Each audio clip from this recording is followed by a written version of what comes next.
주님 이름으로 기도합니다. 아멘. 오늘 주어진 본문의 말씀 읽으니까 마치 제가 파송받고 나가야 되는 것 같은 그런 생각이 들었어요. 파송받는 선교사님에게 오늘 읽은 이 말씀대로 이루어지기를 바랍니다. 아울러 우리 교회도 이 말씀이 우리 교회에 주신 말씀이고 교회의 사명이며 우리가 궁극적으로 추구할 우리의 비전이고 사명인 줄로 그렇게 믿습니다. 오늘 생각해 보면 여러모로 참 감사한 주일입니다. 우리 교회를 한 잠시 동안 섬겼던 정수성 목사님을 우리가 우리 마음을 담아 우리가 그래도 잘 돌보겠습니다 하는 마음으로 또 운영위원회에서도 합의해 주시고 또 리더들도 합의해 주어서 이렇게 파송할 수 있게 된 것이 얼마나 기쁨인지 모릅니다. 그러니까 우리 사람을 많이 보내기만 하는 게 능사가 아니에요. 제가 선교지에 있어 보니까 많이 보내는 것이 문제가 아니라 뒤에서 백업을 잘해주고 돌봐주고 일할 수 있게 만들어줄 만큼 해줘야지 그냥 보내기만 하면 너무나 많은 고생을 하고 너무나 버거운 시간을 무책임하게 미는 경우가 적지 않게 있더라고요. 그래서 앞으로 우리의 정책은 그저 많은 사람을 보내는 것이 아니라 책임질 수 있는 사람을 파송하는 걸로 하는 게 좋을 것 같아요. 그리고 또 현재 계신 선교사님 어떻게 할지는 계속 정책을 잘 세워서 그렇게 해나가도록 하겠습니다. 그래서 우리가 일본 선교사 우리 정수성 목사님을 재파송하면서 여전히 교회가 일본 선교를 선교의 중요한 한 축으로 계속 이어갈 것입니다. 그러나 거기에 머무르지 않고 우리의 지경과 지평을 열방과 세계를 향해 열고 또 열방을 향해서도 보낼 사람을 선택하여 계속 선교를 보내고 사람을 세우는 일을 계속해 나갈 것입니다. 그래서 교회가 이제 어떤 기관을 의지하지 않고 우리 스스로 선교적 역량을 강화시켜 나갈 것이고 우리 스스로 선교 정책을 세우고 길을 찾아 나가는 선교하는 교회, 재정만 보내는 것이 아니라 정책을 세우고 사람을 발굴하고 지원하고 후원하는 명실상부한 선교하는 교회가 되어나가게 될 줄로 믿습니다.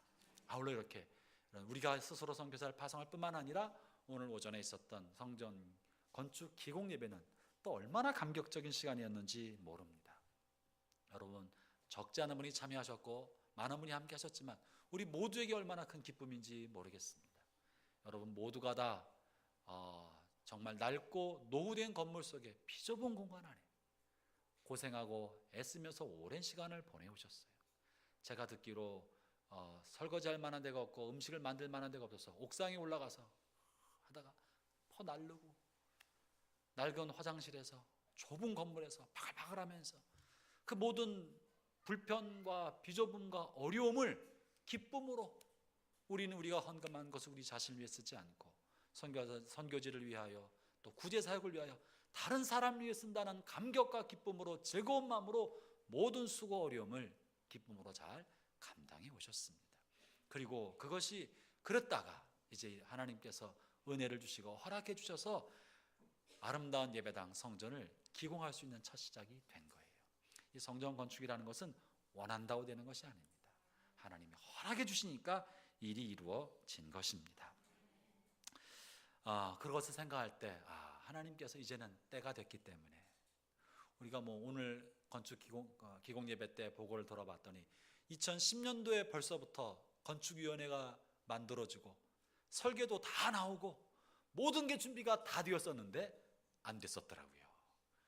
원함으로 말미암음도 아니고 애씀으로 말미암음도 아니라 주님이 허락하시고 뜻이 세워져야만 되는 줄로 믿습니다. 그래서 하나님이 허락해 주신 거예요. 여러분 오늘 기공을 생각하면서 우리에게 성전 건축을 허락하신 하나님 앞에 우리 모두가 다시 한번 감사의 박수를 한 번 더 드리도록 합시다. 주님 감사합니다. 우리가 왜 성전을 지어야 합니까? 무엇 때문에 건축해야 합니까? 우리가 비좁아서 그런 것입니까?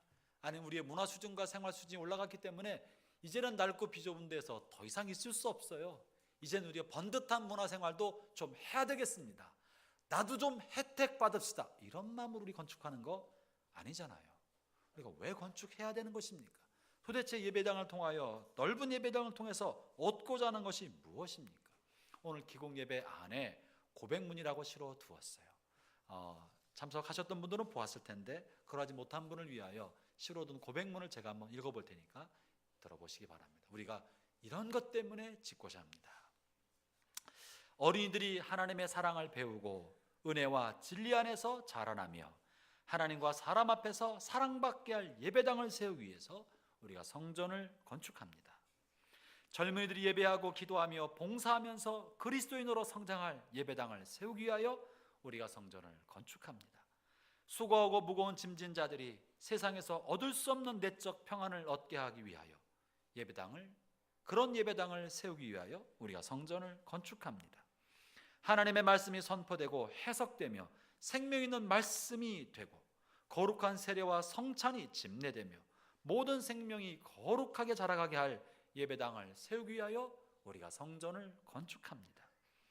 무리들이 그 안에서 마음의 안식을 얻고 모든 고통에서 해방되어 죄에서 구속함을 받을 예배당을 세우기 위하여 우리가 성전을 건축합니다.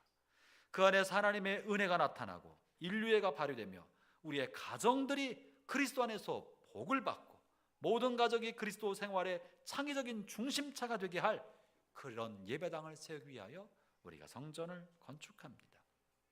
그 안에서 겸손히 엎드려 믿음으로 순종하는 모든 사람에게 영원한 생명이 주어질 예배당을 세우기 위하여 우리가 성전을 건축합니다. 이렇게 고백문을 만들었어요. 여러분, 건축은 우리 자신의 유익과 혜택만이 아니라 우리의 다음 세대와 청년과 이 땅에 살아가는 수없이 많은 수고 무거운 짐 삶에 지친 사람들에게 하나님의 한없는 위로가 전달되게 할 통로 예배당이 쓰일 것입니다. 뿐만 아니라 그리스도의 생명이 없는 죽어가는 사람들의 생명을 구원하여 하나님 나라의 사람으로 세우고 영원한 생명수가 강물처럼 흐르게 할 통로로 교회가 쓰임받게 될 것입니다. 여러분, 이런 목적으로 교회가 성전을 세우는 것입니다. 그렇기 때문에 그런 이유는 바로 첫 번째로 교회가 이 세상에 희망이기 때문에 그렇습니다. 우리는 건축 자체, 건물 자체의 목적이 아니라 이 건물을 통하여 교회가 세상의 희망으로서 더 잘 쓰임받도록 하기 위한 도구로서 건축을 하는 것입니다. 형제자매 여러분, 여전히 세상에는 온갖 죄악으로 관영해 있습니다. 인간이 갖고 있는 아무도 해결할 수 없는 절박한 문제, 죄의 문제와 죽음의 문제는 영원히 해결되지 않을 미결의 과제인 것입니다. 인생의 궁극적 문제는 죄성이에요. 수많은 폭력과 살인과 추행과 악한 모든 일들은 다 인간의 죄성으로부터 나온 것입니다. 그리고 우리가 갖고 있는 궁극적 문제는 죽음인 것입니다. 이 죄와 죽음의 문제를 아무도 해결할 수가 없어요. 과학이 발전해도 철학과 도덕이 발전해도 이 문제는 해결할 수 없는 것입니다. 이 해결의 길은 어디 있습니까? 이것은 예수 그리스도 십자가 외에는 해결책이 없는 것입니다. 사람들은 예외 없이 이기심과 탐욕과 정욕의 늪에 빠져 있고, 이것은 배운 사람이나 배우지 못한 사람이나 돈이 있는 사람이나 돈이 없는 사람이나 나이가 적은 사람이나 나이가 많은 사람이나 예외 없이 동일합니다. 여러분, 죄송한 얘기입니다만 최근 사회에서 요원의 들불처럼 번지고 있는 미투 운동을 아시나요? 미투 나도 그렇다는 게 얼마나 많은지. 이거는 그저 흉악범들이 하는 범죄 때문에 그런 것이 아닙니다. 알만한 사람, 지도층에 있는 사람, 배울 만큼 배운 사람, 남부를 것 없이 권력을 가지고 있는 사람, 잘났다고 여겼던 사람들 사이에서도 자기 갖고 있는 영향력이 권력이 되어서, 그리고 다른 성을 그리고 권위 아래에 있는 사람들에게 함부로 하고 비인격적으로 다뤄서 고통받았던 사람들이 나도 피해자다라고 고발하기 시작한 거예요. 그리고 그 내용을 보니까 정말 이 사회가 얼마나 속속들이 부패해 있고 썩어 있으며 우리의 도덕적 수준이 얼마나 형편없는지를 보여주었습니다. 문학계, 연극, 예술, 대학 교수, 검사, 곳곳 사회 지도층에 이런 부끄러운 성적 문제가 독버섯처럼 자리 잡고 있다는 것이 드러나고 있는 거예요. 사실이요, 말을 안 해서 그렇지 우리가 다 짐작하고 있었던 내용들이었습니다. 이것은 일부 국한된 영역이 아니었고 문제 많은 사람들에게만 있었던 것이 아닙니다. 최근에는 이제 이것이 종교계로 번지고 있어서 천주교의 주임 신부가 선교제에 있었던 추행해가는 문제가 드러나기 시작했어요. 여러분, 죄송한 얘기입니다만 천주교만의 문제가 아니고 또 과거 우리 교회만의 문제가 아니고요, 많은 종교 집단 안에도 기독교나 천주교나 불교 말할 것 없이 소위 거룩하다고 생각하는 그들 속에서도 이 성적 문제와 권력의 집착과 돈에 관한 탐욕이 얼마나 뿌리 깊게 들어앉아 있는지 모릅니다. 이것은 무엇을 말하는 것입니까? 종교가 저렇게 썩을 수 있느냐라고 말하기 전에 인간은 누구랄지라도 본성의 이 죄성과 타락을 벗어날 길이 없구나 하는 것을 보여주는 거예요. 도덕적으로 그렇게 살려고, 순결한 삶을 살려고 자신의 순결을 평생도록 간직하겠다고 살도록 작정하고 헌신한 신부들도 그러하다면, 도덕적 삶을 살고 다른 사람에게 본이 되는 삶을 살려고 작정한 종교 지도자들이 그러하다면 안 그럴 사람이 어디 있겠습니까? 이것은 그들의 문제가 아니라 인간 본성 안에 있는 죄성, 뿌리 깊은 죄성이고 누구도 예외할 수 없는 유혹이라는 사실을 말해주는 거예요. 그래서 이 죄로부터 해방될 수 있는 사람이 없고 나는 그러하지 아니하다고 돌을 들어 던질 수 있는 사람이 누가 있겠습니까? 직접 하던 마음속으로 갖고 있던 호시탐탐 기회를 보고 우리는 다 죄성에 똘똘 뭉친 존재인 거예요.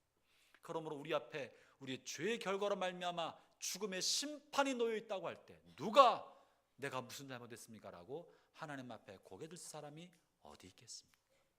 이런 죄와 죽음의 문제로부터 인류는 스스로 해결할 해결책이 없습니다.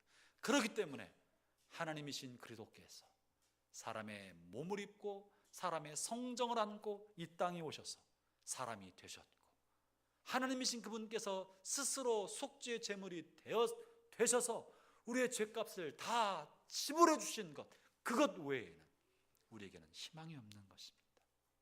희망이 없는, 예수 그리스도가 나를 위해 대속한 속죄의 제물 이외에는, 그 죄값으로 내 죄를 용서받는 길 이외에는 인간에게는 어떠한 희망도 어떠한 가능성도 미래에 대한 어떠한 신랄 같은 희망도 존재하지 않습니다. 우리가 유일한 희망은요, 나를 위해서 대신 죽으신 그분의 희생을 바라보는 것밖에 없는 거예요. 그렇기 때문에 예수 그리스도는 유일한 희망입니다. 또 하나 아울러 그분께서 인류가 살 수 있는 길, 죄를 용서받고 영생을 얻을 수 있도록 활짝 열어놓은 천국문, 그리고 그 천국문을 안내하도록 유일하게 이 땅에 위임해 주신 곳, 그것이 어디입니까? 교회입니다. 그것이 교회입니다. 이 교회는 요한 서울교회를 말하는 게 아닙니다. 그리스도의 몸으로 세우신 그리스도의 몸, 그리스도의 교회. 이 교회만 유일하게 그리스도께서 이 땅에 천국문으로 안내하도록 위임해 준 유일한 기관입니다. 그렇기 때문에 교회는 이 세상의 유일한 희망인 것입니다. 교회가 이 희망의 사명을 감당하지 않으면 도대체 누가 그 일을 할 수 있겠으며, 희망 없는 절망과 죽음과 죄로 인해 멸망으로 가고 있는 인류에게 무엇이 희망이 되겠습니까? 여러분, 4차 산업혁명이 희망이 아니고요, 더 나은 과학의 발전이 희망이 아니고요, 우리의 GDP와 GNP가 2배로 뛰는 것이 희망이 아니라 영생을 누리는 게 희망인 줄로 믿습니다. 하나님께서 우리를 이 죄악의 세상에 불러내어서 교회로 삼아주신 것은요, 먼저는 우리 자신이 이 세상에서 건진받아 우리를 살게 하기 위함이고, 또 하나는 우리를 세상에 보내어서 세상을 살게 하려는 것이 하나님의 뜻인 거예요. 우리가 살고 세상을 살려서 세상의 희망의 통로가 되게 하시려는 것입니다. 이것을 위해서 어떤 사람은 고향과 친척, 아버지 집을 떠나서 말 다르고 문화가 다른 타양 땅으로 나가는 사람이 있고, 어떤 사람은 자기가 속한 일터에서, 고향에서 주어진 삶의 자리에서 복음을 전파하고 삶의 본이 되며 그리스도의 사랑을 실천함으로 그 길을 걸어가는 사람도 있습니다. 삶의 자리는 다 달라도 건진받는 우리의 존재 목적은 세상의 희망이 되고 영생의 안내자가 되는 것이옵시다. 그것이 하나님께서 저와 여러분에게 교회에 맡긴 하나님의 사명인 것입니다. 그렇기 때문에 교회 둘째로 교회는 이제 희망임과 동시에 세상을 건져내는 구원의 방주가 되어야 합니다.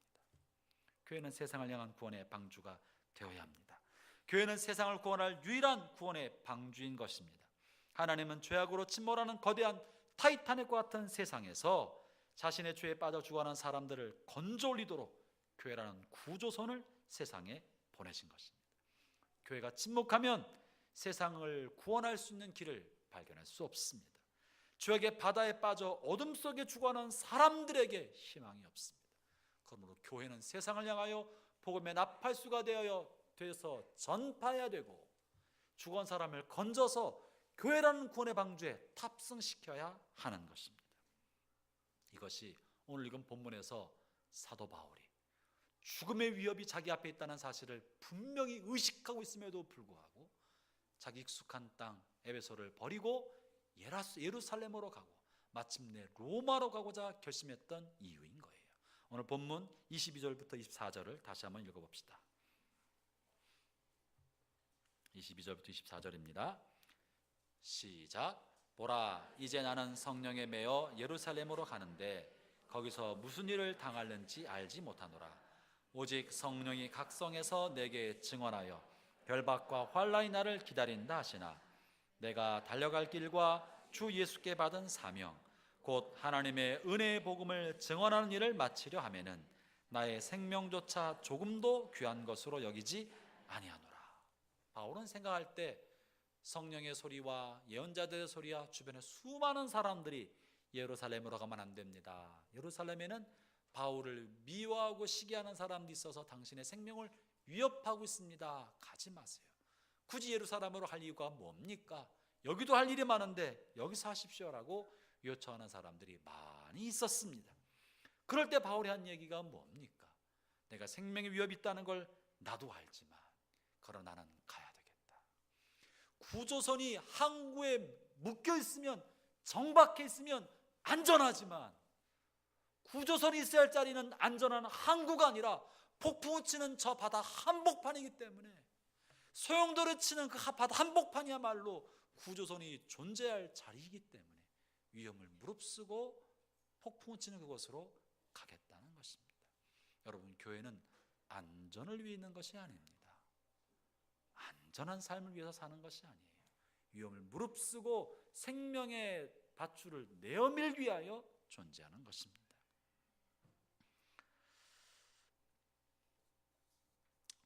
노아가 산 위에서 잣나무를 베어다가 장차 올 홍수를 대비하고 방주를 지었을 때 사람들은 다 비웃었어요.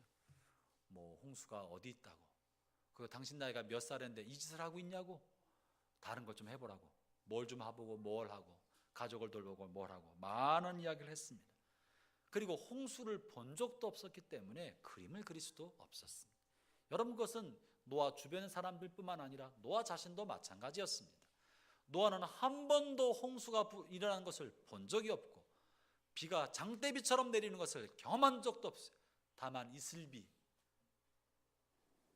다만 아침 안개, 이것이 당시에 있었던 일들이었어요. 그런데 비가 장대처럼 내려서 강이 되고 바다가 된다는 것은 본 적도 없고 들은 적도 없고 조상들 때로부터 한 번도 이루어진 적이 없었던 거예요. 그럼에도 불구하고 노아는 그날을 대비해서 거대한 방주를 지었습니다. 왜냐하면 방주를 크게 지을수록 더 많은 생명을 건져낼 수 있기 때문에 오랜 시간을 들여서 방주를 크게 정성껏 잘 지었던 거예요. 노아의 가족은 8명밖에 안 됐습니다.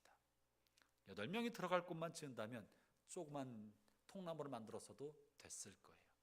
그러나 노아의 마음속에 하나님 부여한 사명은 노아 8명의 가족이 아니라 본 적도 없는 홍수를 대비해서 이 땅에 있는 모든 숨쉬는 동물들을 건져 올릴 위대한 비전을 가지고, 정결한 짐승은 7쌍, 부정한 짐승은 2쌍씩 동물을 건져 올릴 비전을 가지고 방주를 거대하게 지었던 거예요. 저는 오늘 기공식을 준비하면서 왜 건축을 해야 되나? 왜 건축을 해야 되나? 현재 우리 교인이 그렇게 많지 않은데, 여러분 정직하게 말하면요, 우리가 새로 지을 예배당은 현재 출석 교인이 다 들어가면 빈자리가 생깁니다. 현재 지금 출석하는 교인만이 다 들어가면 빈자리가 생겨요. 우리가 자리가 좁아서 넓은 곳에 갖기 위하여 예배당을 짓는 것이 아닙니다. 그럼 왜 400석 규모의 본당을 지어야 합니까? 더 교회를 늘리고 인원수를 늘려서 더 큰 교회 만들려고 하는 것이라면 저는 큰 교회를 꿈꾸는 사람이 아닙니다. 우리가 교회를 더 넓히고 더 큰 교회를 만드는 한 가지 이유라면 구조선을 크게 하여 더 많은 사람을 탑승시킬 목적으로 해야 되는 거예요. 다른 교회에 다닌 사람 데려오는 거 그게 아니고 주어하는 사람을 건져내서 영혼을 살리는 일에 쓰임받기 위하여 빈자리를 많이 만들어 놓고 빈자리에 죽어가는 영혼을 채우도록 하나님께서 하시는 것입니다. 구조선이 커야 이 어마어마하게 많은 사람들을 살릴 수 있지 않겠습니까? 그러므로 이제 우리가 성전 건축의 첫 삽을 들여놓았다면 건축은 건축업자가 하지만 우리가 정말 해야 할 일은 무엇입니까? 건축을 400석 규모로 만든다면 우리는 정말 이제부터 다시 영혼을 건져내는 일에, 영혼을 구원하는 일에, 사람을 살리는 일에 우리 자신이 쓰임받지 않는다면 우리는 건축을 하면서 위선자가 되고 자기를 기만하는 사람이 되어버리고 말 것입니다. 사랑하는 형제자매 여러분, 다시 한번 저나 여러분의 마음속에 영혼을 살리는 일, 생명을 건져내는 일에 다시 한번 여러분의 마음이 불붙기를 축원합니다. 건축 헌금이 중요한 것이 아니라 사람을 살리는 일이 중요합니다. 건축 헌금 하는 것도 중요하지만 그것보다 진짜는 건축한 성전에 죽어가는 영혼으로 채우는 것입니다. 저는 이 준비하는 1년 동안에 저나 여러분이 사람을 살려내는 일에 쓰임받기를 바랍니다. 사람을 살리는 영혼으로 빈자리를 채워서 하나님이여 이 구원의 방주인 교회 구조선에 영혼들이 가득 차게 해주십시오. 내가 그 일에 쓰임받는 영혼을 살려내는 통로가 되게 해주십시오. 이런 기도함으로 우리 한 해 동안 성전을 지어갑시다. 우리가 쌓아야 할 벽돌은 예배당에 있는 벽돌이 아니라 영혼으로, 죽어가는 영혼으로 새로운 성전의 벽돌이 쌓아가게 되는 그런 한 해 되기를 바랍니다. 오늘 성전 건축을 시작하고 또 영혼은 살리는 일에 파송받는 선교사를 파송하는 이 뜻깊은 날에 저나 여러분이 이 세상의 희망의 통로로 주신 교회가 세상을 살리고 사람을 살리는 데 다시 한번 심령에 불붙게 되기를 주의 이름으로 축원합니다. 기도하겠습니다. 하나님 아버지, 그렇습니다. 주님께서 나를 건져서 하나님의 자녀 삼아주시고 천국 백성 삼아주신 것은 나를 구원할 뿐만 아니라 나를 통해 세상을 살리는 일에 쓰임받기 위해 사신 줄로 믿습니다. 다시 일어나 영혼을 살리는 일에 쓰임받는 한 해 되게 하여 주옵소서. 또한 이를 위해서 일본으로 나가는 정수영 선교사님, 하나님의 성령의 기름 부심과 능력이 임하여 이 일에 귀히 쓰임받을 때마다 선한 영을 열매가 맺혀가게 하여 주옵소서. 하나님, 오늘부터 시작된 건축 모든 과정에 시공업자와 감리업자가 잘하여서 아름다운 예배당이 안전사고 없이 민원 없이 아름답게 만들어진 예배당의 완공을 보게 하여 주옵소서. 이 모든 것을